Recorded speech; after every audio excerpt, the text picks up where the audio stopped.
கர்த்தருடைய பரிசுத்த நாமத்துக்கு மகிமை உண்டாவதாக. இன்றைய நாளிலும் நாம் தொடர்ந்து தியானித்து வருவது போல லூக்கா 21வது அதிகாரத்தை நாம் திருப்பிக் கொள்வோம். லூக்கா 21வது அதிகாரத்தில் 19 வசனங்கள் நாம் தியானித்திருந்தோம். இன்றைய நாளிலும் மீதி இருக்கக்கூடிய 20லிருந்து 38 வசனங்கள் வரைக்கும் நாம் இன்று சுருக்கமாக தியானிக்க இருக்கின்றோம். 20லிருந்து 24 முடியவுள்ள வசனங்களுக்கு எருசலேமின் அழிவு என்கின்ற தலைப்பில் நாம் இதை தியானிக்க இருக்கின்றோம். எருசலேம் சேனைகளால் சூழப்பட்டிருப்பதை நீங்கள் காணும்போது அதன் அழிவு சமீபமாயிற்றென்று அறியுங்கள். அப்பொழுது யூதேயாவில் இருக்கிறவர்கள் மலைகளுக்கு ஓடி போகவும் எருசலேமில் இருக்கிறவர்கள் வெளியே புறப்படவும் நாட்டுப்புறங்களில் இருக்கிறவர்கள் நகரத்தில் பிரவேசியாமல் இருக்கவும் கடவர்கள். எழுதியிருக்கிற யாவும் நிறைவேறும்படி நீதியை சரிகட்டும் நாட்கள் அவைகளே. அந்நாட்களில் கர்ப்பவதிகளும் பால் கொடுக்கிறவர்களுக்கும் ஐயோ! பூமியின் மேல் மிகுந்த இடுக்கணும், இந்த ஜனத்தின் மேல் கோபாக்கினையும் உண்டாகும். பட்டய கருக்கினால் விழுவார்கள், சகல புற ஜாதிகளுக்கும் சிறைப்பட்டு போவார்கள். புறஜாதியாரின் காலம் நிறைவேறும் வரைக்கும் எருசலேம் புறஜாதியாரால் மிதிக்கப்படும். அப்போ இந்த பகுதிக்கு முன்பதாக நாம் லாஸ்ட் வேத பாட வகுப்பிலே நாம் தியானித்திருந்தோம். கடைசி நாட்களின் அடையாளங்களையும் உலகத்தின் முடிவுகளை குறித்தும் இதற்கு 19வது வசனம் வரைக்கும் நாம் தியானித்திருந்தோம். 7லிருந்து 19 வசனம் வரைக்கும் கடைசி நாட்களின் அடையாளங்களும் உலகத்தின் முடிவும் என்கின்ற தலைப்பில் நாம் தியானித்திருந்தோம். அதற்கு அடுத்ததாக என்ன வருகிறது என்று சொன்னால், எருசலேமுக்கு ஒரு அழிவு வருவதை தேவன் இந்த இடத்திலே எல்லோரும் அறிந்து கொள்ளும்படி தேவன் இதை சொல்லுகின்றார். பாருங்க, எருசலேம் சேனைகளால் சூழப்பட்டிருப்பதை நீங்கள் காணும்போது அதன் அழிவு சமீபமாயிற்றென்று அறியுங்கள். நமக்கு தெரியும், சேனை என்பது என்னது? படை. அப்போ எருசலேம் நகரத்தை மற்ற ஜனங்கள் சூழ்ந்து எருசலேமை அழிவுக்கு நேராக, எருசலேமை அழிப்பதற்காக அவர்கள் அந்த இடத்திலே ஒரு கூட்ட சேனைகள் கடந்து வருவதை நாம் இந்த இடத்திலே பார்க்கின்றோம். அப்பொழுது யூதேயாவில் இருக்கிறவர்கள் மலைகளுக்கு ஓடி போகவும் எருசலேமில் இருக்கிறவர்கள் வெளியே புறப்படவும் நாட்டுப்புறங்களில் இருக்கிறவர்கள் நகரத்தில் பிரவேசியாமல் இருக்கவும் கடவர்கள். அப்படின்னா என்ன அர்த்தம்?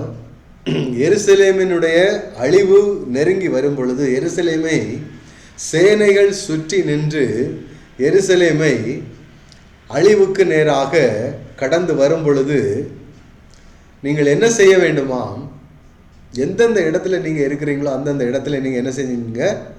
இருந்து கொள்ளுங்க. அங்கும் இங்கும் ஓடி அலைகிற காரியங்கள் உங்களுடைய வாழ்க்கையில் இல்லாதபடிக்கு நீங்கள் பார்த்து கொள்ளுங்கள் என்று சொல்லி இந்த அடுத்த வசனம் நமக்கு கற்றுத்தருகிறது. அப்போ எருசலேமினுடைய அழிவு வருகிறது என்பதை அறிந்தவுடனே ஜனங்கள் எல்லாம் என்ன செய்வாங்க? அங்கிருந்து இங்கே ஓடுவாங்க, இங்கிருந்து அங்கே ஓடுவாங்க. அப்படி நார்மலாக அப்படி தானே. ஒரு இடத்துல தீ பிடிக்கிறது இருந்தாலும் என்ன செய்வாங்க? அந்த இடத்தை விட்டு எப்படியாவது ஓடி தப்பி நம்ம உயிரை பாதுகாத்து கொள்ள வேண்டும் என்று சொல்லி ஓடி தன்னை காத்து கொள்வதற்கு முயற்சிப்பார்கள். ஒரு இடத்துல நிலநடுக்கம் வரப்போகிறது என்று அறிவித்தவுடன் என்ன செய்வாங்க? அந்த இடத்தை விட்டு எப்படியாவது நம்ம பல மடங்கு தூரம் போய் நம்ம உயிரை பாதுகாத்து கொள்ளலாம் என்று சொல்லி நினைப்பார்கள். அதோடு இணைந்து சுனாமி வரப்போகிறது என்று சொன்னால் அந்த பக்கத்தில் இருக்கிறவங்க எல்லாரும் என்ன செய்வாங்க, ஒரு 10 கிலோமீட்டர் தாண்டி போய் தன்னுடைய உயிரை பாதுகாத்து கொள்ளும்படி முயற்சிகள் எடுப்பார்கள். அப்போ இந்த இடத்துல தேவன் சொல்கிறார், யூதேயாவில் இருக்கிறவர்கள் மலைகளுக்கு ஓடி போகவும் எருசலேமில் இருக்கிறவர்கள் வெளியே புறப்படவும் நாட்டுப்புறங்களில் இருக்கிறவர்கள் நகரத்தில் பிரவேசியாமல் இருக்கவும் கடவர்கள். என்ன செய்யுங்க, எல்லா இடத்துலையும் நீங்கள் ஓடி அலைகிறத நீங்கள் என்ன செய்யுங்க, நிப்பாட்டி கொள்ளுங்க. எங்கே ஓடினாலும் அழிவு என்ன செய்கிறது, அழிவு தான். தேவன் ஒரு அழிவை எருசலேமுக்கு அனுமதிக்கிறார் என்று சொன்னால் அந்த அழிவிலிருந்து யாராவது தப்பித்து கொள்ள முடியுமா? ஏன்னா இது யாரிடத்திலிருந்து வர்றது, தேவனிடத்திலிருந்து வரக்கூடியது. அதனால எதற்காக இந்த அழிவு எருசலேமுக்கு அந்த நாட்களிலே வருகிறது என்று சொன்னால், ஆண்டவராக இயேசு கிறிஸ்துவை ஏற்றுக்கொள்ளாதது மாத்திரமல்ல, ஏற்றுக்கொள்ளாமலும் இயேசுவினுடைய சிலுவை சாவுக்கு அந்த ஜனங்களே காரணமாக இருக்கிறார்கள். அதுதான் என்னது மெயினான ஒரு தவறு இந்த எருசலேம் ஜனங்கள் செய்ய போவது. அதனால் ஆண்டவருக்கு இயேசுவுக்கு தெரியும் இந்த ஜனங்கள் என்ன செய்ய போகிறாங்க, இப்போ இந்த தேசம் என்ன செய்ய போகிறது, அழிய போகிறது என்று சொல்லி இயேசுவுக்கு முன்பதாகவே தெரிகிறது. எழுதியிருக்கிற யாவும் நிறைவேறும்படி நீதியை சரிகட்டும் நாட்கள் அவைகளே. அந்நாட்களில் கர்ப்பவதிகளும் பால் கொடுக்கிறவர்களுக்கும் ஐயோ, பூமியின் மேல் மிகுந்த இடுக்கணும் இந்த ஜனத்தின் மேல் கோபாக்கினையும் உண்டாகும். என்னாகும், எல்லா ஜனங்களுக்கும் இந்த இடத்துல என்ன செய்து பெரிய பிரச்சனைகள், பெரிய ஆபத்துக்கள் அந்த இடத்துல வருகின்றன. கர்ப்பவதிகளுக்கும் பால் கொடுக்கிற தாய்மார்களுக்கும் எல்லா ஜனங்களுக்கும் பெரிய பிரச்சனைகள் அந்த நாட்களிலே வரப்போகின்றன. பட்டய கருக்கினால் விழுவார்கள், புற ஜாதிகளுக்குள்ளும் சிறைப்பட்டு போவார்கள். புற ஜாதியாரின் காலம் நிறைவேறும் வரைக்கும் எருசலேம் புற ஜாதியாரால் மிதிக்கப்படும். அப்படிதானே? இப்போ எருசலேம் அழிவுக்கு பின்பதாக ரெண்டாவது எருசலேம் எப்போ, எந்த இயரில் ஃபார்ம் ஆச்சு? 1948 தான் மறுபடியும் என்ன ஆயிருக்கு, ஃபார்ம் ஆயிருக்கு. எப்போ இது அழிந்தது?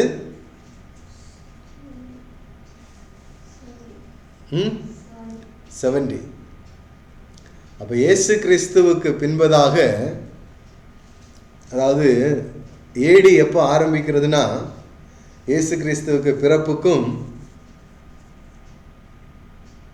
அந்த 0லிருந்து ஆரம்பிக்குது. 0, 1, 2ன்னு சொல்லிட்டு ஏடி என்ன செய்கின்றன, ஆரம்பிக்கின்றன.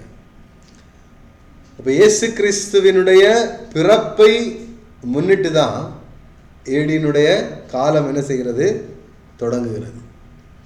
அப்போ ஏடி 33 இயேசு கிறிஸ்து மரிக்கின்றார். அதுக்கு அடுத்து இன்னொரு 35 வருடத்தில் எருசலேம் என்ன செய்கின்றன, முற்றிலுமாய் அழிந்து போகின்றன. இது எதனுடைய காரணம்? இயேசு கிறிஸ்துவை அந்த ஜனங்கள் ஏற்றுக்கொள்ளாமல் இயேசு கிறிஸ்துவை சிலுவையில் அறைவதற்கு ஒப்பு கொடுத்தது தான் அதனுடைய காரணமாய் இருக்கின்றன. நம்ம வாசிக்கின்றோம், இயேசு கிறிஸ்து எப்படிப்பட்டவர்? இரக்கமுள்ளவர், மன உருக்கமுள்ளவர், அன்புள்ளவர், நீடிய சாந்தமுள்ளவர், பொறுமை உள்ளவர். அப்போ ஏன் எருசலேம் அழியணும்? அடுத்த கொஸ்டின். இயேசு அன்புள்ளவர், இரக்கமுள்ளவர் தானே, ஏன் எருசலேம் அழியணும்? அந்த ஜனங்களை மன்னிச்சு விட்டுருக்கலாமே. அநேகருடைய கொஸ்டின்ஸ் இருக்கும். எஸ், இயேசு கிறிஸ்து கடைசி தருணத்தில் இயேசு கிறிஸ்து சொல்றாங்க, இந்த ஜனங்கள் தெரியாமல் செய்கிறார்கள், இவர்களை மன்னியும் சொல்லிட்டு பிதாவினிடத்தில் இயேசு கிறிஸ்து என்ன செய்கின்றார்? மன்னிப்பு, இவர்களுக்காக இயேசு கிறிஸ்து மன்னிப்பு கேட்கின்றார்.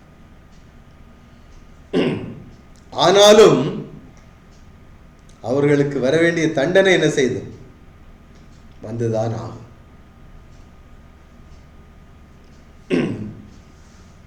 யார் மூலமாய் இயேசு கிறிஸ்து காட்டி கொடுக்கப்பட்டாரோ, இயேசு கிறிஸ்து சிலுவையில் அறையப்பட வேண்டும் என்பது தேவனுடைய சித்தம். ஆனா யார் அந்த காரியத்தை செய்யறாங்களோ அவனுக்கு என்ன நடந்தது? தன்னைத்தானே ஆண்டு கொண்டு அவன் என்ன செய்தான்? இறந்து போய்விட்டான். அப்ப ஏன் இயேசு கிறிஸ்து அந்த இடத்துல மன்னிக்கலாமே, ஏன் மன்னிக்க கூடாதா? இயேசு கிறிஸ்து இரக்கம் உள்ளவர் அல்லவா அப்படின்னு அநேகருடைய கொஸ்டின்ஸ் இருக்கலாம். இயேசு கிறிஸ்து இரக்கம் உள்ளவர் தானா? எஸ். அன்புள்ளவர் தானா? எஸ்.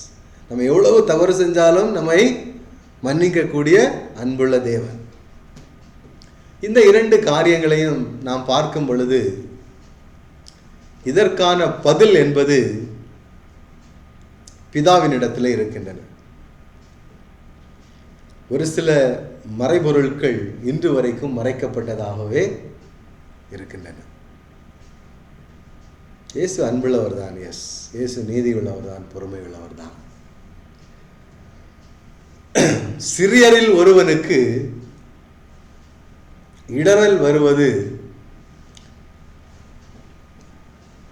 ஜனங்களுக்கு இடரல்களை கொண்டு வருவது தவிர்க்க முடியாத காரியங்கள். ஆனால் அந்த இடரல் யாரால் வருகிறதோ அவனுக்கு ஐயோ. It's God's word. இடர்கள் வருவது it's a part of life. ஆனா அந்த இடரல் யாரால் வருகிறதோ அவனுக்கு that word is the solution. That word is the answer for these two questions.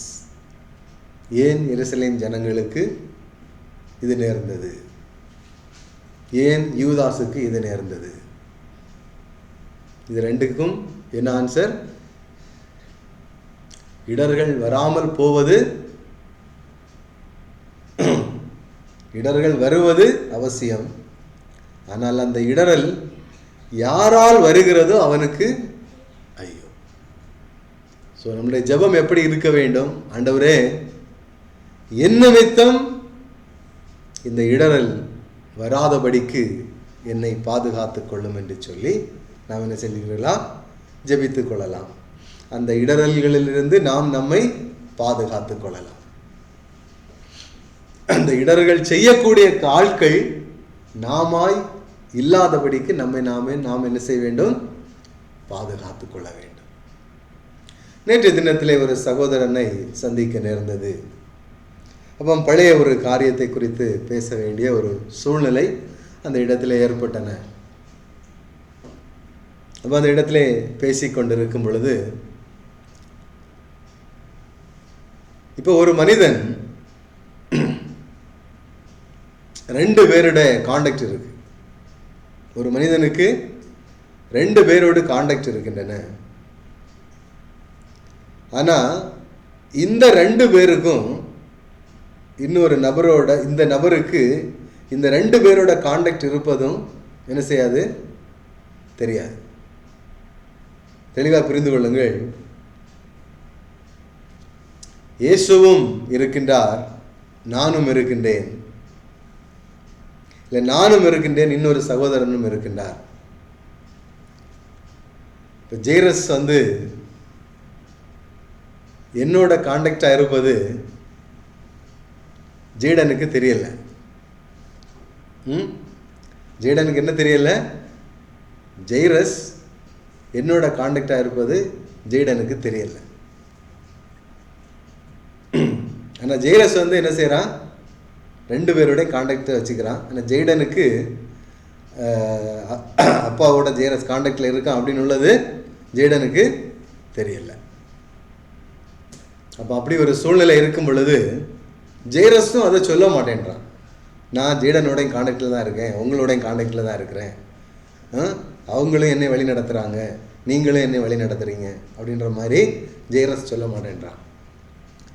அப்படி இருக்கக்கூடிய சூழ்நிலையில் ஜெயரஸ் யாருக்கு உண்மையா இருக்கிறான்? யாருக்கு உண்மையா இருக்கிறான்? ஜெயரஸ் நினைக்கிறான், நான் அப்பாவுக்கு உண்மையாக தான் இருக்கிறேன். என்ன செய்கிறான்? என்ன நினைக்கிறான்? அப்பாவுக்கு நான் என்ன செய்கிறேன்? உண்மையாக தான் இருக்கிறேன் அப்படின்னு சொல்லிட்டு ஜெயரஸ் நினைக்கிறான். ஆனால் அப்படி இருக்கும் பொழுது ஜெயரஸ் யாருக்குமே உண்மை இல்லை. முதல்ல தேவனுக்கு உண்மை இல்லை, அதுக்கடுத்து அடுத்த நபருக்கு உண்மை இல்லை, அதுக்கடுத்து அடுத்த நபருக்கு உண்மை இல்லை. அதான் அதனுடைய மீனிங் வருது. இதை நான் எதற்கு நான் சொல்ல வந்தேன்னா, ஒரு சகோதரன் இதுக்கு முன்பதாக அப்படி இருந்து என்கிட்ட ஒரு நல்ல ட்ராமா ஆடிட்டு இருந்தார். இன்னொரு சகோதரன்கிட்ட ஒரு கான்டாக்டோடு இருந்துட்டு கடைசியில் அந்த சகோதரன் இன்னொரு சகோதரனோட இன்னொரு ஜனங்களோட கான்டாக்டில் இருக்கிறார் அப்படின்னு உள்ளது வெளியே தெரிய வந்ததுக்கு அப்புறம் அந்த சூழ்நிலையை பார்க்கும் பொழுது தேவனுக்கு முதலாவது அவர் உண்மை இல்லாமல் இருந்துட்டாரு, அதுக்கப்புறம் எனக்கு உண்மை இல்லாமல் இருந்திருக்காரு, அதுக்கப்புறம் கடைசியில் அந்த சகோதரனுடைய வாழ்க்கையை அவர் அழித்து கொண்டு இந்த தேசத்தை விட்டே கடந்து சென்று விட்டார். இல்லைங்களா? எதுக்கு சொல்ல வரேன்னா, faithfulness, if you are not faithful even a one person whom you are having a contact, which means first of all you are not faithful to God.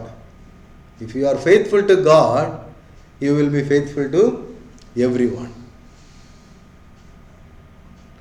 நான் சொல்ல வரேன், இடரல்கள் யார் நிமித்தம் வருகிறதோ அவனுக்கு ஐயோ, இடர்கள் வராமல் போவதில்லை. இடர்கள் என்ன செய்வதில்லை? வராமல் போவதில்லை. அப்போ எருசலேம் அழிக்கப்பட வேண்டியது எதனால அப்படின்னு சொல்லிட்டு பார்த்தீங்கன்னா, ஆண்டவராகிய இயேசு கிறிஸ்துவை,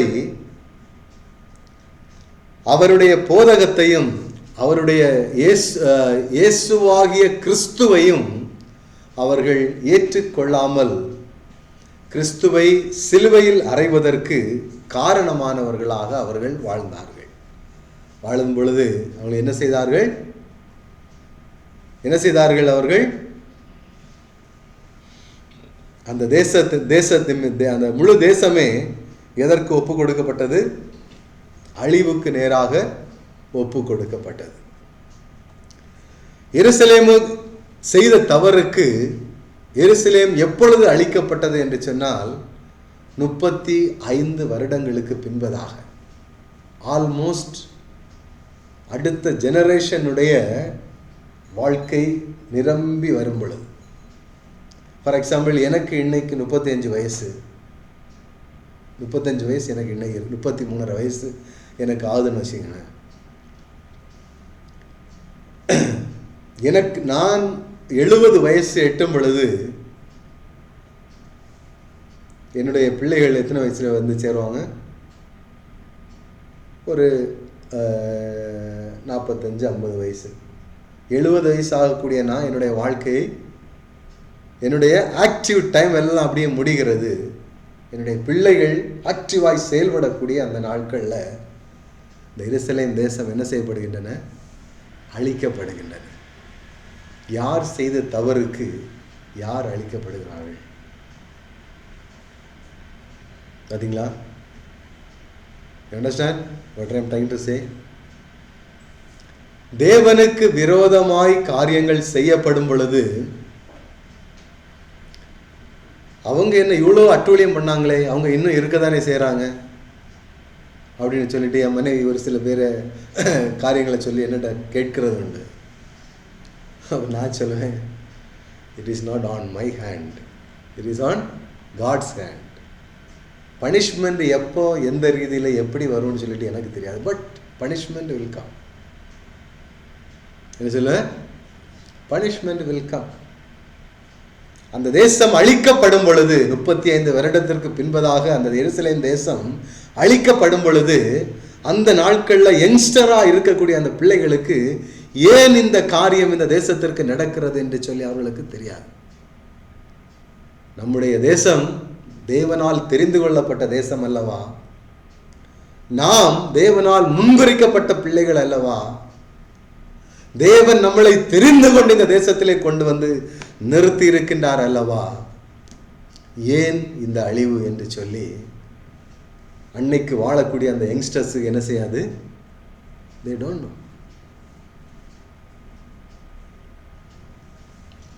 எதன் மூலமாய் வருகின்றன? 36 வருடத்திற்கு முன்பதாக இயேசுவாகிய கிறிஸ்துவிற்கு நீங்கள் செய்த இந்த கொடூரமான தண்டனையின் நிமித்தம் இப்பொழுது இந்த தேசம் என்ன செய்கின்றன? அழிக்கப்படுகின்றன என்று சொல்லி, ஒருவேளை அந்த நாட்களில் இருந்த அந்த வயது நிரம்பி இருக்கக்கூடிய அந்த வயதான சூழ்நிலையில் இருக்கக்கூடிய அந்த ஜனங்கள் ஒருவேளை சொல்லி இருந்திருக்கக்கூடும். நாம நினைக்கலாம், அவங்களும் இவ்வளோ அட்டூழியம் பண்ணிட்டு நல்லா தானே வாழ்ந்துட்டு இருக்கிறாங்க, நாமும் ஆண்டவரே ஆண்டவரேன்னு சொல்லிட்டு நம்ம போயிட்டு இருக்கிறோம், நம்ம வாழ்க்கையில் ஒரு விமோசனத்தை காணோமே, நம்ம வாழ்க்கையில் ஒரு முன்னேற்றத்தை காணோமே, ஏதோ அநியாயம் பண்ணிட்டு இருக்கக்கூடிய ஜனங்களெல்லாம் இப்போ நல்லா வாழ்ந்துட்டு இருக்கிறாங்களே அப்படின்னு சொல்லிட்டு ஒருவேளை நமக்கு தோணலாம். Punishment it will come in God's time, not in man's time. Punishment will not come in man's time, it will come on God's time. When is the judgment?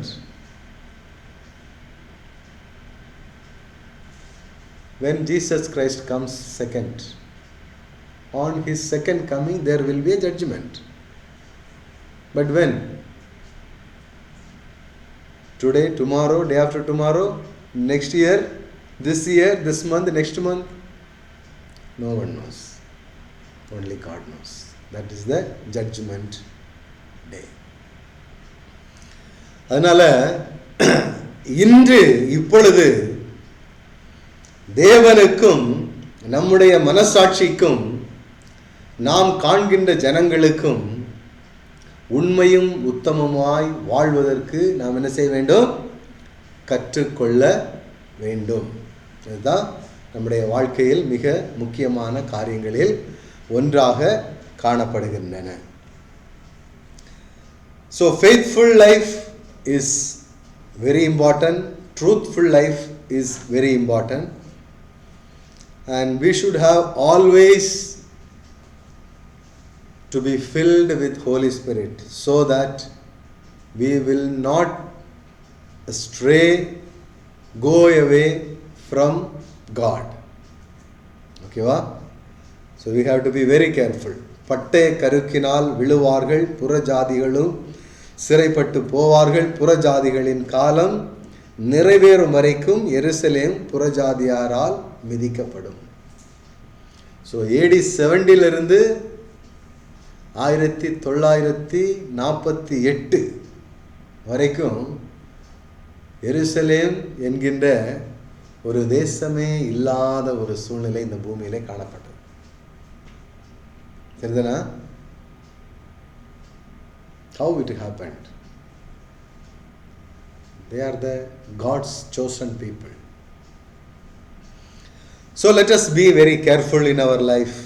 நம்முடைய வாழ்க்கையிலே நாம் அதிக கவனமுள்ளவர்களாக இருந்து வாழ்வதற்கு, நம்முடைய வாழ்க்கையை நாம் நடத்துவதற்கு போதுமானவர்களாக நாம் இருக்க வேண்டும்.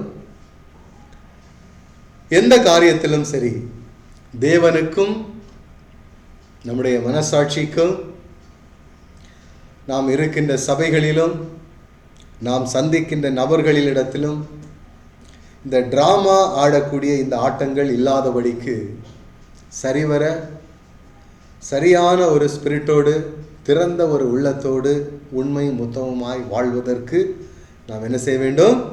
கற்றுக்கொள்ள வேண்டும். இதுவே தேவனுக்கு பிரியமான ஒரு காரியமாய் காணப்படுகிறது. அடுத்து 25 28 முடிய உள்ள வசனங்கள் இயேசு கிறிஸ்துவின் வருகை, அவருடைய வருகையை குறித்து இந்த இடத்திலே நாம் தியானிக்கலாம். சூரியனிலும் சந்திரனிலும் நட்சத்திரங்களிலும் அடையாளங்கள் தோன்றும். பூமியின் மேலுள்ள ஜனங்களுக்கு தத்தளிப்பும் இடுக்கணும் உண்டாகும். சமுத்திரமும் அலைகளும் முழக்கமாயிருக்கும். வானத்தின் சத்துவங்கள் அசைக்கப்படும். ஆதலால் பூமியின் மேல் வரும் ஆபத்துக்களுக்கு பயந்து எதிர்பார்த்து நிற்கிறதினால் மனுஷருடைய இருதயம் சோர்ந்து போகும். அப்பொழுது மனுஷகுமாரன் மிகுந்த வல்லமையோடும் மகிமையோடும் மேகத்தின் மேல் வருகிறதை காண்பார்கள். இவைகள் சம்பவிக்க தொடங்கும் போது உங்கள் மீட்பு சமீபமாய் இருந்தால் நீங்கள் நிமிர்ந்து பார்த்து உங்கள் தலைகளை உயர்த்துங்கள் என்றார். இயேசுவினுடைய வருகை என்போது என்னென்ன காரியங்கள் நடக்கும் என்று சொல்லி 25, 26 வசனங்களிலே நாம் பார்க்கின்றோம். சூரியனிலும் சந்திரனிலும் நட்சத்திரங்களிலும் அடையாளங்கள் தோன்றுமா? என்ன அடையாளங்கள் தோன்றும்? இது தெளிவாக வெளிப்படுத்தின விசேஷத்தில் இதை குறித்து இன்னும் ஆழமாக நாம் கற்றுக்கொள்ள முடியும். வெளிப்படுத்தின விசேஷம் வரும் பொழுது நாம் அதை ஆழமாய் கற்றுக்கொள்ளலாம். சூரியனில் மாற்றங்கள் உண்டு, சந்திரங்களில் மாற்றங்கள் உண்டு, நட்சத்திரங்களிலே மாற்றங்கள் உண்டு. இப்படியெல்லாம் மாற்றங்கள் ஏற்படும் இயேசுவின் வருகைக்கு முன்பதாக. பூமியின் மேலுள்ள ஜனங்களுக்கு தத்தளிப்பும் இடுக்கணும் உண்டாகும். உண்டாகுமா? உண்டாகும். இயேசு கிறிஸ்துவின் வருகைக்கு முன்பதாக என்னெல்லாம் உண்டாகும்? நம்ம இதுக்கு முன்னாடி இந்த இடத்துல பார்த்தோம். பஞ்சங்களும் கொள்ளை நோய்களும் ஏகப்பட்ட பிரச்சனைகளும் என்ன செய்யும்? ஜனங்களுக்கு உண்டாகும். சமுத்திரமும் அலைகளும் முழக்கமாயிருக்கும். ஸோ அந்த ட்ரம்பட் அடிக்கும் பொழுது எல்லா உலகத்தில் உள்ள எல்லா ஜனங்களுக்கும் இதுபோல ஒரு சத்தத்தை இன்னும் அவருடைய வாழ்க்கையிலே கண்டிராத அளவிற்கு பரத்திலிருந்து, அதாவது வானத்திலிருந்து ஒரு சத்தம் உண்டாகும். அதான் ட்ரம்பட்னு சொல்லிட்டு என்ன சொல்லுவாங்க. அந்த சத்தத்திற்கு இணையான சத்தம் இதுக்கு முன்பதாகவும் நீங்கள் கேட்க மாட்டீர்கள், அதற்கு பின்பதாகவும் கேட்க மாட்டீர்கள். ஒரு விசேஷித்த ஒரு சத்தத்தோடு தேவன் இந்த பூமிக்கு கடந்து வருவார். அப்பொழுது எல்லாம் அன்யூஷுவலாய் காணப்படும். வானத்தின் சத்துவங்கள் அசைக்கப்படும். ஆதலால் பூமியின் மேல் வரும் ஆபத்துக்களுக்கு பயந்து எதிர்பார்த்து இருக்கிறதுனால் மனுஷருடைய இருதயம் சோர்ந்து போகும். ஸோ அப்படியெல்லாம் இருக்கும் பொழுது, சூழ்நிலைகள் எல்லாம் அப்படி மாறும் பொழுது ஜனங்கள் எல்லாம் என்ன செய்வாங்க? சோர்விலே அமர்ந்திருப்பார்கள். அந்த நேரத்தில் தான் என்ன வருவார்? இயேசு கிறிஸ்து ராஜாதி ராஜாவாய் கடந்து வருவார். அப்பொழுது மனுஷகுமாரன் மிகுந்த வல்லமையோடும் மகிமையோடும் மேகத்தின் மேல் வருகிறதை காண்பார்கள். இந்த காரியங்கள் எல்லாம் நடக்கும் பொழுதுதான் இயேசு கிறிஸ்து என்ன செய்கிறாரு? இறங்கி வருவதை நாம் பார்க்கின்றோம். இவைகள் சம்பவிக்க தொடங்கும் போது உங்கள் மீட்பு சமீபமா இருப்பதால் என்ன செய்ய போறோம்? மீட்பு என்ன செய்யும்? இவைகள் எல்லாம் நடக்கும் பொழுது நம்ம எதை எதிர்பார்த்து கொண்டிருக்கிறோம்? இயேசுவினுடைய வருகை வர வேண்டும், இல்லது நாம் பரலோகத்திற்கு போக வேண்டும். இதுதான் நம்மளுடைய எதிர்பார்ப்பு. அப்படிதானே? நாம் இந்த பூமியில் நம்மளுடைய ஜீவனை விடும் பொழுது நாம் எங்கு செல்கின்றோம்? நம்முடைய ஆத்மா பரலோகத்திற்கு செல்கின்றன. இல்லது எப்போ பரலோகத்துக்கு போகும்? இயேசுவினுடைய வருகையின் போது. அப்போ அது நமக்கு மிக மகிழ்ச்சியான ஒரு நாளாக அது காணப்படும். இவைகள் சம்பவிக்க தொடங்கும் போது உங்கள் மீட்பு சமீபமாக இருப்பதால் நீங்கள் நிமிர்ந்து பார்த்து உங்கள் தலைகளை உயர்த்துங்கள். எப்படி? நிமிர்ந்து பார்த்து நம்முடைய தலைகளை நாம் என்ன செய்ய வேண்டுமா? உயர்த்த வேண்டும். யாரெல்லாம் நாம் உயர்த்த முடியும்? இன்றைய நாளிலே நாம் தேவனுக்கு முன்பதாக பரிசுத்தமாய் வாழ்கிறோம் என்கின்ற ஒரு உணர்வு நம்மளிடத்திலே காணப்படும் பொழுது நாம் எப்படி இருக்க வேண்டுமா? காணப்படும் பொழுது நம்ம எப்படி இருப்போம்? இந்த செகண்ட்ல இயேசுவினுடைய வருகை இருந்தாலும் என்னுடைய ஆத்மா எங்கு போகும்? பரலோகத்திற்கு போகும் அப்படின்ற ஒரு உணர்வு, ஒரு தைரியம் நமக்கு இருப்பதனால நம்ம எப்படி இருப்போமா? நீங்கள் நிமிர்ந்து பார்த்து உங்கள் தலைகளை உயர்த்துங்கள். Because you have confident, you have the assurity that you will go to heaven, near to Jesus Christ. So அப்படி இருப்பதனால நம்ம ரொம்ப தைரியமாக இருக்க வேண்டும் என்று சொல்லி இதிலே நாம் பார்க்கின்றோம். அடுத்ததாக 29 33 முடிய அத்திமரத்தின் உவமை குறித்து நாம் இதிலே பார்க்க இருக்கின்றோம். அன்றியும் அவர்களுக்கு ஒரு உவமையை சொன்னார். அத்திமரத்தையும் மற்றெல்லா மரங்களையும் பாருங்கள், அவைகள் துளிர்க்கிறதை நீங்கள் காணும்போது வசந்த காலம் சமீபமாயிற்றென்று அறிகிறீர்கள். அப்படியே இவைகள் சம்பவிக்கிறதை நீங்கள் காணும்போது தேவனுடைய ராஜ்யம் சமீபமாயிற்றென்று அறியுங்கள்.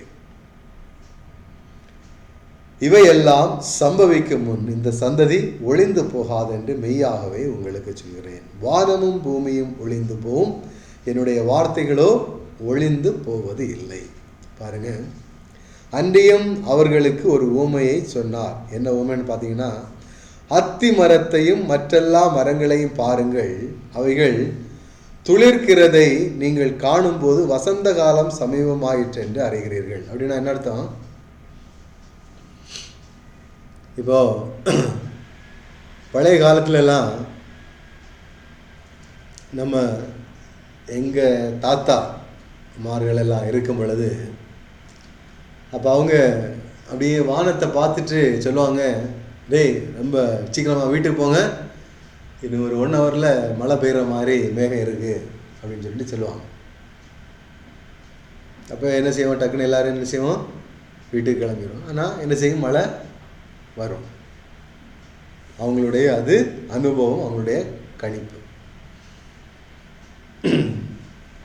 இது எதற்கு நான் இப்போ சொல்கிறேன்னா, ஒரு காரியம் நடப்பதற்கு முன்பதாக வானத்திலே ஒரு அடையாளத்தை நாம் என்ன செய்கிறோம், பார்க்கிறோம். மழை வருவதற்கு முன்பதாக ஒரு தென்றல் வீசுவதை அந்த நாட்களிலே நாம் பார்த்துருக்கோம். தென்றல் காற்று வீசின உடனே நமக்கு தெரியும், ஓகே மேகம் வந்துருச்சு, தென்றல் காற்று வந்துருச்சு, இன்னும் என்ன வரப்போகுது, அடுத்து மழை வரப்போகிறது என்று சொல்லி நமக்கு தெரியும். அதுதான் இந்த இடத்துல பார்க்குறோம்.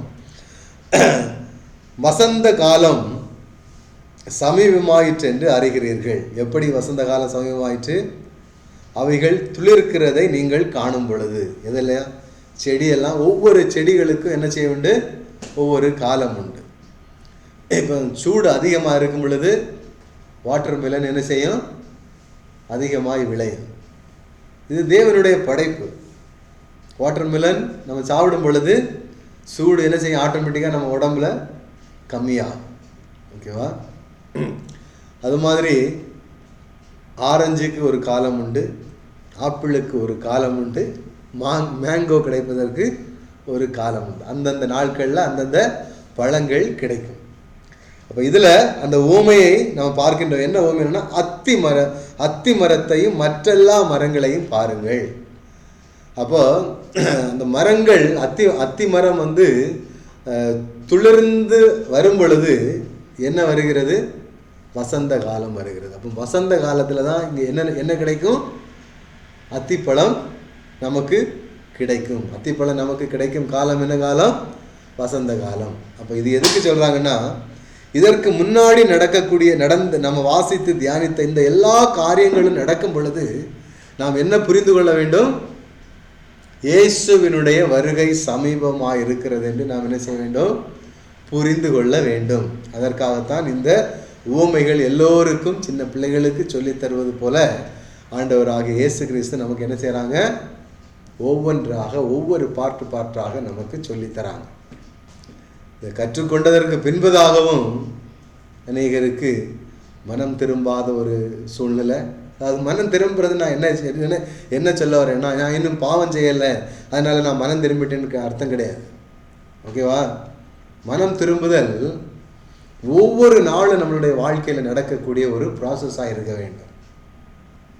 ஓகே, ஃபஸ்ட்டு வந்து உங்களுக்கு ஒரு வெளிச்சம் கிடச்சிருச்சு. பாவம் செஞ்சால் நான் என்ன முடியும், நம்ம பரலோகத்திற்கு போக முடியாது அப்படின்னு ஒன்று கிடச்சிச்சு. அதனால நான் இப்போ பாவம் செய்யாமல் வாழ்கிறேன், பரலோகத்துக்கு போயிட்டா போதும்ப்பா, எனக்கு என்னுடைய வாழ்க்கையினுடைய பெரிய லட்சியமே நான் எங்கே செல்வது, பரலோகத்துக்கு செல்வது தான் என்னுடைய வாழ்க்கையினுடைய பெரிய லட்சியமே. இதை ஒரு சகோதரன் பேசி இன்னொரு சகோதரன் கேட்கும்போது கேட்குற சகோதரனுக்கு பயங்கரமாக இருக்கு. சரி பரவாயில்ல, பரலோகத்துக்கு அவன் போயிடுவானே என்ற ஒரு நிச்சயத்தோடு இருக்கிறானே, அது பெரிய விஷயமா இருக்கும். பட் அது ஆண்டவருடைய பார்வையில் அது பெரிய விஷயமா? It's a simple matter. It's a simple matter. ஒரு மனிதன் பரிசுத்தமாய் வாழ வேண்டும் என்று சொல்கிறது தான் இயேசு கிறிஸ்து இந்த பூமிக்கு கடந்து வந்தான். அப்போ அடுத்து இன்னும் ஒரு மனமாற்றம் வேண்டும். எப்படி மனமாற்றம் வேண்டும்? நான் பரிசுத்தமாக வாழ்கிறேன் ஆண்டவரே, அடுத்த மனமாற்றம் என்ன? யாராவது ஒரு ஆள் சொல்லுங்க, இதில் இருக்கிறதுல அடுத்த மனமாற்றம் என்ன? சே லவுட். எஸ், நாம் மாத்திரம் ரட்சிக்கப்பட்டால் மட்டும் போதாது, மற்ற ஜனங்களும் ரட்சிக்கப்பட வேண்டும் என்கின்ற ஒரு பாரம் நம்முடைய வாழ்க்கையிலே உண்டாக வேண்டும். இது ஒரு மனம் திரும்புதல். இது என்ன மனம் திரும்புதல்? நம்முடைய நேரத்தை மற்ற ஆத்துமாக்கள் ரட்சிக்கப்படும்படியாய் நாம் என்ன செய்ய வேண்டும்? நேரத்தை செலவு பண்ண வேண்டும். மற்ற ஜனங்களை பார்ப்பதற்காக நாம் கடந்து செல்ல வேண்டும். அதற்கு நமக்கு என்ன வேணும்? மனசு வேணுமா இல்லையா? வேலைக்கு போயிட்டு வந்தாச்சு, நான் நல்லா தூங்கி எந்திரிச்சா மாத்திரம் போதும் அப்படின்னு நினைக்கிறதுக்கு நமக்கு என்ன வேணும்? மனசு வேண்டும். வேலை மாதம் முடிஞ்சிச்சா, கையில் சம்பளம் வந்துச்சா, ஓகே, என்னுடைய பேங்க் அக்கௌண்ட் ஃபுல்லாகிடுச்சு, என்னுடைய பேங்க் அக்கௌண்ட் ஃபுல்லாக இருக்கா, போதும், அவ்வளோதான். இயேசுவினுடைய பேங்க் அக்கௌண்ட் எப்படி இருக்குன்னு நினைக்கிறது எனக்கு கவலையே கிடையாது. அது எப்படி இருந்தால் எனக்கு என்ன? அது ஒன்று. ஸோ நம்முடைய நேரத்தை தேவனுக்காக செலவு செய்வதற்கான மனது நமக்கு என்ன செய்ய வேண்டும்? வேண்டும். அங்கே என்ன வேண்டும்? ஒரு மனமாற்றம் வேண்டும்.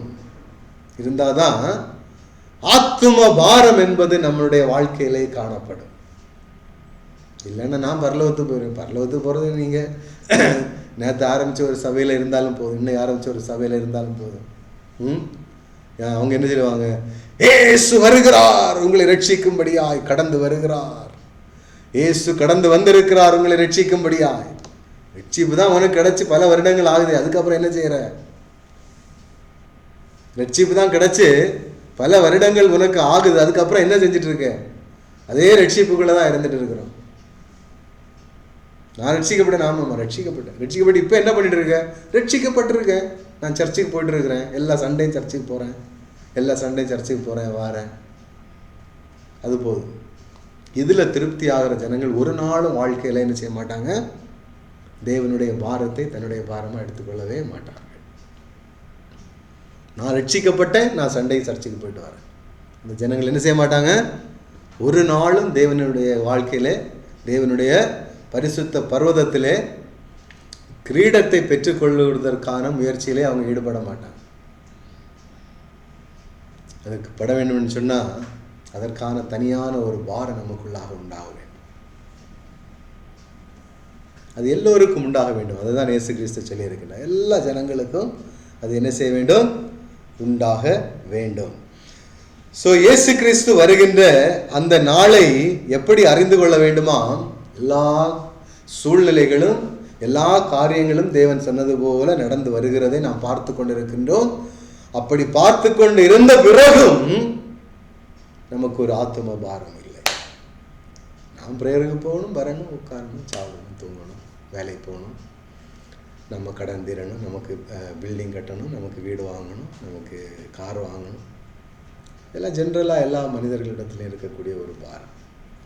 நமக்கு கார் வாங்கணும், நமக்கு வீடு வாங்கணும், நமக்கு இருக்க சொந்த வீடு வேணும். வாடகை வீட்டில் இருந்தான்னா அது கொடுக்க முடியாது, அது நல்லதில்லை. சொந்த வீடு வேணும், கடன்கள் எல்லாம் தீர்ந்திருக்கணும். Yes, it is true. கடனை தீர்ந்திருக்கணும், வீடு வேணும், கார் வேணும். இதெல்லாம் நம்ம வாழ்க்கையினுடைய தேவைகள். இது கர்த்தர் நமக்கு ஃப்ரீயாக கொடுப்பான்னு சொல்லியிருக்கிறது. ஆண்டவர் நமக்கு என்ன சொல்லியிருப்பார்? He will give free gift.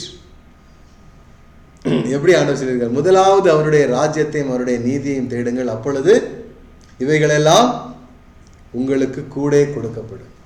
இவைகளெல்லாம் நம்ம பாரப்பட்டு ஜெபிச்சு பெற்றுக்கொள்ளக்கூடிய வீடு, காரு, கடன் தீர்றது, இதெல்லாம் ஆண்டவர் சொல்கிறார், நான் இது ஃப்ரீயாக உங்களுக்கு தரக்கூடியது. இதுக்காக நீங்கள் பாரப்பட வேண்டாம். நீங்கள் எதுக்காக பாரப்படுங்க? ஆண்டவரே என்னை நீங்கள் ரட்சித்தீங்க, அதுக்காக நன்றி. மற்ற அநேக ஜனங்களுடைய ரட்சிப்புக்கு நானும் ஒரு காரணமாக இருக்கணும் ஆண்டவரே, என்னை நீங்கள் பயன்படுத்துங்க ஏசப்பா அப்படின்னு சொல்லிட்டு நம்மளுடைய இருதயத்திலே ஒரு பாரம் உண்டாயிருக்க வேண்டும். நான் சொல்வது, அநேக ஜனங்கள் இன்னைக்கு நீங்க பார்த்தீங்கன்னா தான் ரட்சிக்கப்பட்டவுடன் அந்த நிலைமையிலேயே இருந்து இந்த பூமியிலிருந்து தன்னுடைய வாழ்க்கையை முடித்து கொண்டு போகக்கூடிய அநேக ஜனங்களை நாம் பார்த்து கொண்டிருக்கின்றோம். நான் பெற்றிருக்கக்கூடிய இந்த ரட்சிப்பினுடைய என்னுடைய அனுபவத்தை மற்ற ஜனங்களோடு பகிர்ந்து கொள்வதற்கு, மற்ற ஜனங்களையும் கிறிஸ்துவுக்கு நேராய் நடத்துவதற்கு யார் இல்லை? ஜனங்கள் இல்லை. அன்றிலிருந்து இன்னைக்கு வரைக்கும் அப்படிதான் இருக்கு. ஆண்டவர் சொன்னாரு, அறுவடையோ மிகுதி, வேலையாட்களோ கொஞ்சம். வேலை ஆட்கள்னு சொல்றது என்னன்னா, ஆத்தும பாரமுள்ள ஜனங்கள் கொஞ்சம், அறுவடையோ மிகுதி. அநேக ஜனங்கள் இருக்கிறாங்க கிறிஸ்துவை குறித்து அறிந்து கொள்ளும்படியாக, தெரிந்து கொள்ளும்படியாக. ஆனால் அவர்களிடத்திலே கடந்து சென்று சொல்றதற்கு யார் இல்லை? ஆள் இல்லை. அறுவடையோ மிகுதி, வேலை ஆட்களோ மிக கொஞ்சம். இன்னைக்கு வரைக்கும் அப்படிதான் இருக்கு. இன்னைக்கு வரைக்கும் அப்படியே தான் இருக்கு. ஒரு ஜனங்களை, பிள்ளைகளை டாக்டருக்கு படிக்க வைப்பதற்கு அழைப்பு தேவையில்லை.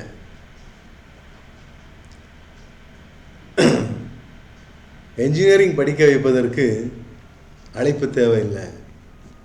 டீச்சரை படிக்க வைப்பதற்கு அழைப்பு தேவையில்லை. சயின்டிஸ்டாய் படிக்க வைப்பதற்கு அழைப்பு தேவையில்லை. ஆனால் தேவனை குறித்து ரெண்டு பேர்கிட்ட சொல்றதற்கு என்ன வேணுமா? அழைப்பு வேணும். அழைப்பு இருந்தால் தான் அவங்க ரெண்டு பேர்கிட்ட போய் சொல்லுவாங்களாம்.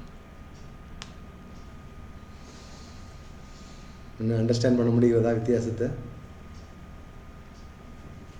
என்ஜினியர் ஆகுறதுக்கு அழைப்பு வேண்டாம், டாக்டர் ஆகுறதுக்கு அழைப்பு வேண்டாம். ஆனால் ரெண்டு பேர்கிட்ட போய் இயேசுவை குறித்து சொல்றதற்கு என்ன வேண்டுமா? அழைப்பு வேண்டுமா? அவங்க அழைப்பு அவங்களுக்கு இல்லை. அவங்க அழைப்பு அவங்களுக்கு இல்லாததுனால தான் அவங்க சபையில் ஆத்மாவும் வரல. இதை சொல்றதுக்கு 2 பேர், இதை கேட்கறதுக்கு 4 பேர்.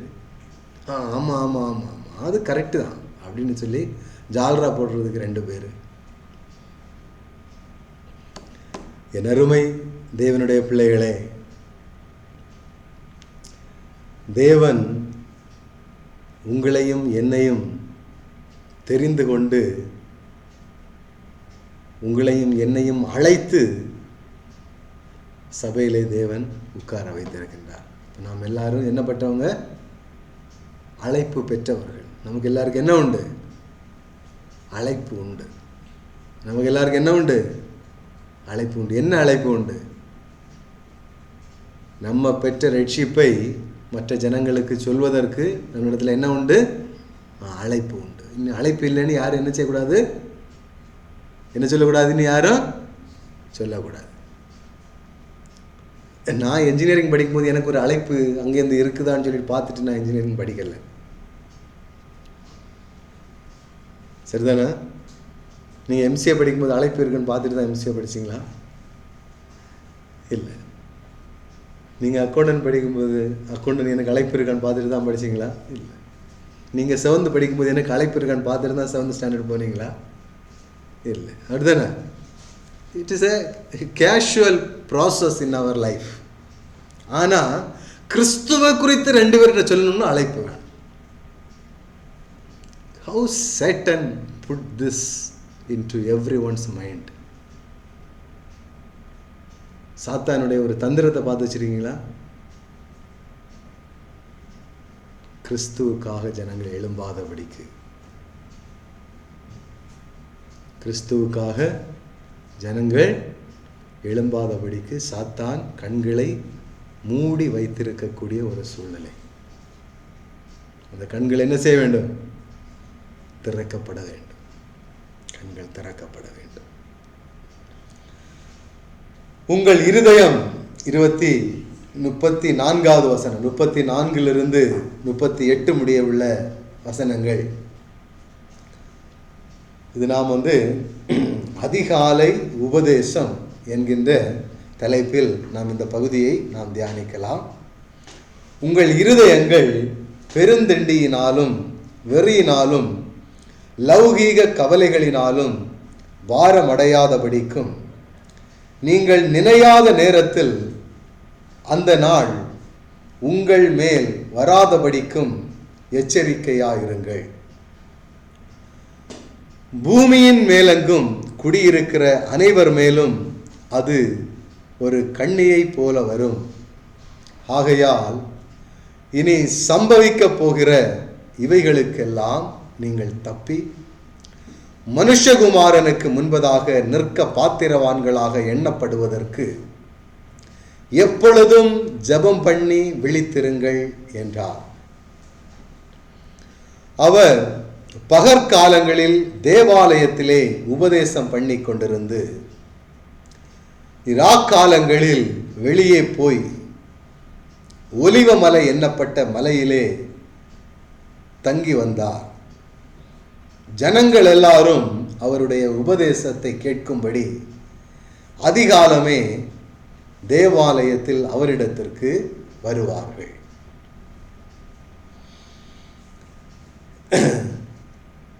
அப்போ அதுக்கு அடுத்து என்ன இருக்குது பாருங்க. 34வது வசனம், உங்கள் இருதயம் பெருந்திண்டியினாலும் வெறியினாலும் லௌகீக கவலைகளினாலும் பாரமடையாதபடிக்கும், நீங்கள் நினையாத நேரத்தில் அந்த நாள் உங்கள் மேல் வராதபடிக்கும் எச்சரிக்கையாயிருங்கள். எப்படி? இது ஒரு எச்சரிப்பினுடைய ஒரு வார்த்தை. எதை குறித்ததான ஒரு எச்சரிப்பு என்றால், அதான் நான் சொன்னது போல, கார் வேணும், பங்களா வேணும், எங்களுக்கு அது வேணும், எங்களுக்கு இது வேணும், எங்களுக்கு இது இல்லை, எங்களுக்கு அது இல்லை அப்படின்னு சொல்லிட்டு பாரம் அடையாதபடிக்கு நீங்கள் என்ன செய்யுங்க? எச்சரிக்கையாயிருங்கள். எதை குறித்து எச்சரிக்கையாக இருக்க வேண்டும் என்று சொன்னால், உலக காரியங்கள் நம்முடைய வாழ்க்கையிலே நம்மை ஆளுகை செய்து விடாதபடிக்கு எச்சரிக்கையாக இருக்க வேண்டும். புரியுதுன்னா? உலக காரியங்கள் நம்முடைய வாழ்க்கையிலே நம்மை ஆழ்த்தாதபடிக்கு, நம்மை மேற்கொள்ளாதபடிக்கு நாம் என்ன செய்ய வேண்டுமா? எச்சரிக்கையாய் இருக்க வேண்டும். பூமியில் எங்கும் குடியிருக்கிற அனைவர் மேலும் அது ஒரு கண்ணியை போல வரும். பூமியின் மேல குடியிருக்கக்கூடிய எல்லாருக்கும் அது எப்படி இருக்குமா? ஒரு கண்ணியை போல வரும். கண்ணியை போல வரும் அப்படின்னு சொன்னா என்ன அர்த்தம்னா,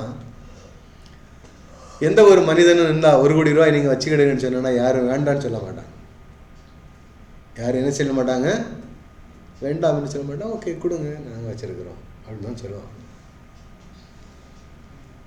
எங்கள் அக்கௌண்ட்டில் அமௌண்ட் ஃபுல்லாக இருக்குது, நீங்கள் என்ன செய்யுங்க, உங்கள் அக்கௌண்ட்டில் நீங்கள் எதை வச்சுக்கோங்க அப்படின்னு சொல்லிட்டு கொடுப்பாங்க. கொடுக்கும் பொழுது நம்ம என்ன செய்கிறோம்? வாங்கி நம்ம அக்கௌண்ட்டில் நம்ம வச்சுக்கிறோம். அது எப்படி வருதா? அது ஒரு கண்ணியை போல அது என்ன செய்தாமா? ஒரு கண்ணியை போல அது என்ன செய்தாமா? வருதாம். எப்படி வருது? அது ஒரு கண்ணியை போல அது வருதாமா. பாருங்க, உலக இச்சைகள் ஒரு மனிதனுக்குள்ளாக கடந்து வரும் பொழுது அது எப்படி வரும்? தந்திரமா ஒரு கண்ணியை போல வரும். ஆதாம் ஏவாளும் எப்படி வஞ்சிக்கப்பட்டாங்கன்னு பார்த்தீங்கன்னா, நீங்க எப்படி ஆவீங்க? தேவர்களை போல் ஆவீர்கள் அப்படின்னு சொல்லிட்டு ஒரு வார்த்தையை சொன்ன உடனே இவங்க என்ன செஞ்சுட்டாங்க? விழுந்துட்டாங்க. நீங்கள் இந்த ஒரு காரியத்தை மாத்திரம் நீங்கள் செய்தால் போதும், உங்களுக்கு 1 கோடி ரூபாய் உங்களுக்கு கிடைக்கும். என்ன கிடைக்கும்? 1 கோடி ரூபாய் உங்களுக்கு கிடைக்கும். ஆனாலும் நீங்கள் என்ன செய்ய வேண்டுமா?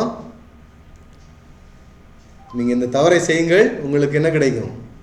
1 கோடி ரூபாய் கிடைக்கும். ரொம்ப கவனமாக நம்முடைய வாழ்க்கையிலே நாம் கடந்து செல்ல வேண்டும். பூமியில் எங்கும் குடியிருக்கிற அனைவர் மேலும் அது ஒரு கண்ணியை போல வரும். அதாவது உலக இச்சைகள், பூமியில் குடியிருக்கக்கூடிய ஒவ்வொரு மனுஷனுக்கும் அது எப்படி வரும்? ஒரு ஆபத்து தான். ஒரு ஆபத்து போல தான் அது வரும். ஆகையால் இனி சம்பவிக்க போகிற இவைகளுக்கெல்லாம் நீங்கள் தப்பி மனுஷகுமாரனுக்கு முன்பாக நிற்க பாத்திரவான்களாக எண்ணப்படுவதற்கு எப்பொழுதும் ஜெபம் பண்ணி விழித்திருங்கள் என்றார். இதெல்லாம் நம்முடைய வாழ்க்கையில் வராமல் இருக்கணும்னா நம்ம என்ன செய்யணும்னா, எப்பொழுதும் விழித்திருந்து ஜெபிக்கிறவர்களாக காணப்பட வேண்டும். ஒரே காரியத்தை தான் நம்ம பார்த்துட்டு இருக்கோம். ஒரே காரியத்தை 34வது வசனமும் 35வது வசனமும் நமக்கு சொல்லி ஒரே காரியத்தை தான் சொல்லுது. உலக இச்சைகள் நம்மை ஆட்கொள்ளாதபடிக்கு அதிலிருந்து நாம் தப்பித்து கொள்ள வேண்டும் என்று சொன்னால் நாம் என்ன செய்ய வேண்டும்? விழித்திருந்து நாம் என்ன செய்ய வேண்டும்? ஜெபிக்க வேண்டும். விழித்திருந்து நாம் ஜெபிக்கிறவர்களாக நாம் காணப்பட வேண்டும். விழித்திருந்துன்னா நீங்கள் நைட்டு தூங்காமலே இருக்கணும்னு சொல்கிறோமா? ஆவியில் விழிப்புள்ளவர்களாக. என்ன அர்த்தம்? ஆவியில் விழிப்புள்ளவர்களாக இருந்து ஜெபிக்கிற ஜனங்களாக நாம் காணப்பட வேண்டும். ஆவியில் விழிப்புள்ள ஜனங்கள் இந்த உலக இச்சைகளுக்கெல்லாம் என்ன செய்ய மாட்டாங்க? வீழ்ந்து விட மாட்டார்கள். ஆவியில் விழிப்பு இல்லைன்னா என்ன செய்வாங்க? ஃபினிஷ். ஆவியில் விழிப்பு இல்லாத ஜனங்கள் ஈஸியாக இந்த இச்சைகளுக்கு விழுந்து போவார்கள். ஆவியில் விழிப்புள்ள ஜனங்கள் என்ன செய்ய மாட்டாங்க? இந்த உலக இச்சைகளுக்கு வீழ்ந்து விட மாட்டார்கள். கவனமாக இருக்க. அப்போ எப்பொழுதும் ஜெபம் பண்ணி விழித்திருங்கள் என்றார். அவர் பகற்காலங்களில் தேவாலயத்திலே உபதேசம் பண்ணி கொண்டிருந்து ராக்காலங்களில் வெளியே போய் ஒலிவ மலை என்னப்பட்ட மலையிலே தங்கியிருந்தார். என்ன பண்றார் இயேசு கிறிஸ்து? பகல் காலத்தில் என்ன பண்றார் இயேசு கிறிஸ்து? எங்க? தேவாலயத்தில் உபதேசம் பண்ணி கொண்டிருக்கின்றார். ராக்காலத்தில் எங்க போறாங்க? ஒலிவ மலையில போய் அங்க என்ன செய்யறாங்க? ஒலிவ மலையில போய் அங்க போய் என்ன செய்யறாங்க? அங்க போய் ரெஸ்ட் எடுக்கிறதுக்கும் ஜெபிக்கிறதற்கும் கொஞ்சம் தூங்குறதுக்கும் போறாங்க. உங்களுக்கு என்ன புரியுது இந்த வசனத்துல இருந்து?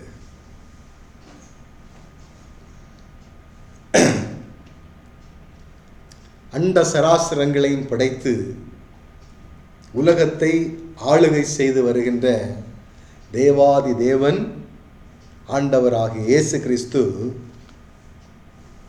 கொஞ்சம் படுத்து ரெஸ்ட் எடுப்பதற்கு எங்க போறாரு? மலையின் மேல் ஏறி ஒலிவ மரத்துக்கு போறார். பஞ்சுமத்தை இயேசுக்கு இருக்கல அன்னைக்கு. அண்டர்ஸ்டாண்ட்? இயேசுக்கு என்ன இருக்கல அங்க? அன்னைக்கு பஞ்சுமத்தை இயேசுக்கு இருக்கல. இயேசு எங்க போய் ரெஸ்ட் எடுக்க போறாங்க? மலையின் மேல் ஏறி ஒலிவ மரத்தடியில் இயேசு போய் தூங்குறது போகிறாங்க. இயேசுக்கு சொந்த வீடு இருந்ததா? பங்களா இருந்துச்சா? கார் இருந்துச்சா? மலை தேவாலயத்தில் உபதேசம் பண்ணிட்டு நேரே சுயிங்கன்னு மலையில் போய் காரில் போய் நேரே அங்கே போய் சேர்ந்தாங்களா? இல்லை. இதை எதை காட்டுகிறது என்று சொன்னால், இயேசு கிறிஸ்துவை இந்த உலக இச்சை என்ன செய்யலை? ஆளுகை செய்ய முடியலை. இயேசு எப்படிப்பட்டவராக இருந்தார்? ஆவியில் விழிப்புள்ளவராக இயேசு கிறிஸ்து காணப்பட்டார். அதனால் எல்லா சூழ்நிலையிலும் இயேசு கிறிஸ்து மனரம்யமாய் வாழ்வதற்கு இயேசு கிறிஸ்து என்ன செய்தார்? கற்றுக்கொண்டார். எல்லா சூழ்நிலையிலும் மனரம்யமாய் வாழ்வதற்கு இயேசு கிறிஸ்து கற்றுக்கொண்டார். அதைத்தான் நமக்கும் கற்றுத்தருகிறார். ஆண்டவரே, ஒரு வீடு வாடகை கொடுப்பதற்கு எங்களுக்கு ஒரு வீடு இருக்கு, அதற்காக உமக்கு நன்றி ஆண்டவரே. நாங்கள் பிரயாணம் பண்ணி போவதற்கு எங்களுக்கு ஒரு கார் இருக்கு, அதற்காக உமக்கு நன்றி ஆண்டவரே அப்படின்னு சொல்லக்கூடிய ஒரு அனுபவத்துக்கு நேராக நாம் என்ன செய்ய வேண்டும்? கடந்து வர வேண்டும். வாடகை கொடுப்பதற்கு எங்களுக்கு காசு தந்திருக்கீங்க, அதற்காக நன்றி ஆண்டவரே. இந்த தேசத்திலே நாங்கள் சாப்பிட்டு மற்றவர்களுக்கு போஷிக்கும்படியாய் நீர் எங்களை நடத்தி வருகின்றீர், அதற்காக உமக்கு நன்றி ஆண்டவரே. சரிதானா? ஆண்டவர் செய்கிற சகல நன்மைகளுக்கும் நன்றி சொல்லுகிறவர்களாக நாம் என்ன செய்ய வேண்டும்? காணப்பட வேண்டும். இயேசு எங்கே போய் ரெஸ்ட் எடுக்க போனாங்க? ஒலிவம் மலையில் போய் ரெஸ்ட் எடுக்க போனாங்க. நம்ம எங்கே ரெஸ்ட் எடுக்க போகிறோம்? பஞ்சு மெத்தையில் போய் ரெஸ்ட் எடுக்க போகிறோம். அவர் இயேசு கிறிஸ்து அவர் வாழ்ந்ததை விடவும் அவர் நம்மளை என்ன செய்கிறாங்க? மேன்மையாகத்தான் கிறிஸ்து நம்மை வைத்திருக்கின்றார். நான் பட்ட கஷ்டம் என்னுடைய பிள்ளைகள் பட வேண்டாம் என்று சொல்லி இயேசு கிறிஸ்து நடந்து ஊழியம் செய்தார், படகில் சென்று ஊழியம் செய்தார். நமக்கு ஆண்டவர் என்ன கொடுத்திருக்கிறார்? கார் கொடுத்திருக்கிறார், ஃப்ளைட்டு கொடுத்திருக்கிறார். ஊழியத்திற்காக நீங்கள் பல மைல் தாண்டி நீங்கள் போக வேண்டி இருக்கிறது. அதனால் நீங்கள் என்ன செய்யுங்க? ஃப்ளைட்டில் போங்க. நீங்கள் பல கிலோமீட்டர் தாண்டி போக வேண்டி இருக்கிறது. அதனால் நீங்கள் என்ன செய்யுங்க? காரில் போய் என்னுடைய நாமத்தை பறைசாற்றுங்கள் என்று சொல்லி தேவன் நமக்கு தந்திருக்கின்றார். அதற்காக நாம் தேவனுக்கு நன்றி சொல்லுகிறவர்களாக நாம் என்ன செய்ய வேண்டும்? காணப்பட வேண்டும். ஜனங்கள் எல்லாரும் அவருடைய உபதேசத்தை கேட்கும்படி அதிகாலமே தேவாலயத்தில் அவரிடத்திற்கு வருவார்கள். யாருடைய உபதேசத்தை கேட்கும்படி? இயேசுவினுடைய உபதேசத்தை கேட்கும்படி அதிகாலமே ஜனங்கள் எங்க வராங்களா? தேவாலயத்துக்கு கடந்து வராங்க. அதிகாலமே கடந்து வராங்க. 9 மணிக்கு ரெடி ஆகுங்கன்னு சொன்னாலும் கொஞ்சம் கஷ்டமாக தான் இருக்கு. 9:30க்கு ரெடி ஆகுங்கன்னு சொன்னாலும் கொஞ்சம் கஷ்டமாக தான் இருக்கு. 10 மணிக்கு ரெடி ஆகுங்கன்னு சொன்னாலும் கொஞ்சம் கஷ்டமாக தான் இருக்கு. ஒரு சில சபைகளில் 3 மணிக்கு ஆராதனை இருக்கு. 3 மணிக்கு ரெடி ஆகும்னு சொன்னாலும் கொஞ்சம் கஷ்டமாக தான் இருக்குது. ஒரு 5 நிமிஷம் 10 நிமிஷம் லேட் ஆகத்தான் செய்யுது. ஆனால் இயேசு கிறிஸ்துனுடைய போதனையை கேட்பதற்கு அதிகாலமே ஜனங்கள் என்ன செய்கிறாங்க? தேவாலயத்திற்கு கடந்து சென்று கிறிஸ்துவை எதிர்பார்த்து கொண்டிருக்கின்றார்கள். அப்போ இந்த உலக இச்சைகளை நாம் தாண்டி நிற்க வேண்டும் என்று சொன்னால் நம்மளிடத்தில் என்ன வேண்டும்? நம்மளிடத்தில் என்ன வேண்டும்? ஜப ஜீவியம் நம்மளிடத்தில் காணப்பட வேண்டும். அப்படி இருந்தால் தான் எல்லா காரியங்களையும் தாண்டி கிறிஸ்துவுக்காக நமக்கு என்ன செய்ய முடியும்? நிற்க முடியும். ஆண்டவருடைய ஊழியத்தை செய்வதற்கு அழைப்பு வேண்டுமா? அழைப்பு வேண்டும். You all are called. That is why you are sitting here. You understand? So அழைப்பு வேண்டும். ஆண்டவர் நம்மளை அழைத்திருக்கிறார். அதனால நம்ம எல்லாரும் என்ன செய்யறோம்? இங்கே வந்திருக்கிறோம். அதனால நம்ம என்ன செய்யணும்? இன்னும் யாரெல்லாம் ரட்சிப்பை பெற்று கொண்டிருக்கிறீர்களோ தொடர்ந்து அந்த ரட்சிப்பிலே நீங்கள் நிலைத்து நிற்க வேண்டும் என்று சொன்னால் தேவனுடைய பாரம் உங்களுடைய பாரமாய் மாறட்டும். நாம் ஜெபிக்கலாம். எங்களை அதிகமாக நேசித்து எங்களை வழிநடத்தும் எங்கள் அன்பின் பரலோக தகப்பனே, இந்த நல்ல நாளுக்காக நன்றி செலுத்துகின்றோம். ஆண்டவரே, இந்த பைபிள் ஸ்டடியை இன்றைய நாளிலே ஒரு செய்தியை போல் ஆண்டவரே நீர் எங்களுக்கு கற்றுத்தந்தீர், நடத்தி வந்தீர். அதற்காக உமக்கு கோடான கோடி நன்றி செலுத்துகின்றோம். ஆண்டவரே, எங்கள் நிமித்தம் ஆண்டவரே எந்த ஒரு இடர்களும் யாருக்கும் வராதபடிக்கு கவனமாக எங்களுடைய வாழ்க்கையிலே நாங்கள் வாழ கிருபை தரும்படியாக ஜெபிக்கின்றோம். ஆண்டவரே, உம்முடைய வருகையின் போது ஆண்டவரே நாங்கள் ஆயத்தம் பண்ணப்பட்டவர்களாக, உம்முடைய வருகையின் போது நாங்கள் எடுத்துக்கொள்ளப்படத்தக்கவர்களாக இந்த பூமியிலே வாழ்வதற்கு கிருபை தரும்படியாக ஜெபிக்கின்றோம். ஆண்டவரே, அநேக ஜனங்களை உம்முடைய வருகையின் போது எங்களோடு நீர் எடுத்துக்கொள்வதற்கு ஆயத்தப்படுத்துகின்ற பணியிலே நாங்கள் எல்லோரும் காணப்பட நீர் எங்களுக்கு கிருபை தரும்படியாக ஜெபிக்கிறோம். ஆண்டவரே, ஆண்டவரே, எந்த சூழ்நிலையிலும் ஆண்டவரே இந்த உலக இச்சைகளும் உலக கவலைகளும் எங்களை ஆளுகை செய்யாதபடிக்கு தகப்பனே உம்முடைய ஆவிதாமே எங்களை ஆளுகை செய்து எங்களை நடத்த நீர் எங்களுக்கு இரக்கம் பாராட்டும்படி ஆட்சேபிக்கிறோம் ஆண்டவரே. அப்பா பிதாவே என்று கூப்பிடத்தக்க புத்திர சுவிகாரத்தின் ஆவியை நீர் எங்களுக்கு தந்து தொடர்ந்து உம்முடைய நாமத்தை மகிமைப்படுத்த நீர் எங்களுக்கு இரக்கம் பாராட்டும்படி ஆட்சேபிக்கிறோம் அப்பா. ஆண்டவரே, எப்பொழுதும் ஆவியில் வெளிப்புள்ளவர்களாக நாங்கள் வாழ நீர் எங்களுக்கு கிருபை தாருங்க. ஆவியில் வெளிப்புள்ளவர்களாக நாங்கள் இருந்து ஜெபிக்க கிருபை தரும்படி ஆட்சேபிக்கிறோம் ஆண்டவரே. அதிகாலமே நாங்கள் எழுந்திருந்து ஆண்டவரே உம்முடைய பாதத்திலே அமர்ந்திருந்து ஆண்டவரே நீர் பேசுவதை நாங்கள் கேட்க வேண்டும் என்று சொல்லி உம்முடைய பாதத்திலே நாங்கள் அமர்ந்திருக்கக்கூடிய ஒரு நல்ல அனுபவத்துக்கு நேராக தொடர்ந்து நீர் எங்களை நடத்துவீராக ஆண்டவரே. அன்று ஆண்டவரே எருசலேம் தேவாலயத்திலே நீர் அதிகாலை வேளையிலே ஆண்டவரே உம்முடைய போதனையை கேட்கும்படி அநேக ஜனங்கள் ஆயத்தமாக இருந்தது போல ஆண்டவரே நாங்கள் இன்றைய நாளிலும் அதிகாலை வேளையிலே நாங்கள் எழுந்து உம்முடைய போதனையை கேட்பதற்கு ஆயத்தப்பட நீர் எங்களுக்கு இரக்கம் பாராட்டும்படி ஆட்சேபிக்கின்றேன். தொடர்ந்து நடத்துங்க, ஆசீர்வதிங்க, பலப்படுத்துங்க.